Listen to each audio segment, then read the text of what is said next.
ఖమ్మం జిల్లా సత్తుపల్లి పట్టణంలో నివాసం ఉంటున్న ఇనపనూరి నాగభూషణం అనే 80 సంవత్సరాల వయసున్న వ్యక్తి 49 ఏళ్లుగా జుట్టును కత్తిరించుకోకుండా పెంచుతున్నాడు. నాగభూషణం 31వ ఏట తనకు పరిచయమైన ఓ వ్యక్తి ద్వారా చెరివిగట్టు జడల రామలింగేశ్వర స్వామి గురించి తెలుసుకుని అప్పటి నుంచి దాదాపుగా 49 ఏళ్లుగా జుట్టును కత్తిరించుకోకుండా పెంచుతున్నాడు.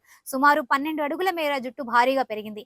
నాగభూషణం దమ్మపేట మండలంలోని గండి ముత్యాలమ్మ తల్లి ఆలయ పూజారిగా గతంలో పనిచేశారు. నల్గొండ జిల్లా నార్కట్పల్లి మండలం చెరువుగట్టు రామలింగేశ్వర స్వామికి 50 ఏళ్ల పాటు జుట్టు పెంచుతానని మొక్కుకున్నానని, అలా 49 ఏళ్లుగా జుట్టు పెంచుతున్నానని, ఇప్పుడు సుమారు 12 అడుగుల పొడవు జుట్టు పెరగగా దారంతో పాయలుగా చుట్టి భుజాన వేసుకుంటున్నట్లు తెలిపారు. తన గురువుల సూచన మేరకు లోక కళ్యాణార్థం 49 ఏళ్లుగా జుట్టును కత్తిరించుకోకుండా పెంచుతున్నానని, మరో ఏడాది పెంచితే 50 ఏళ్లు పూర్తవుతోందని నాగభూషణం తెలిపారు.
తుమ్మల నాగేశ్వరరావు కూడా ఓపెన్ చేసిన కూడా ఉంది.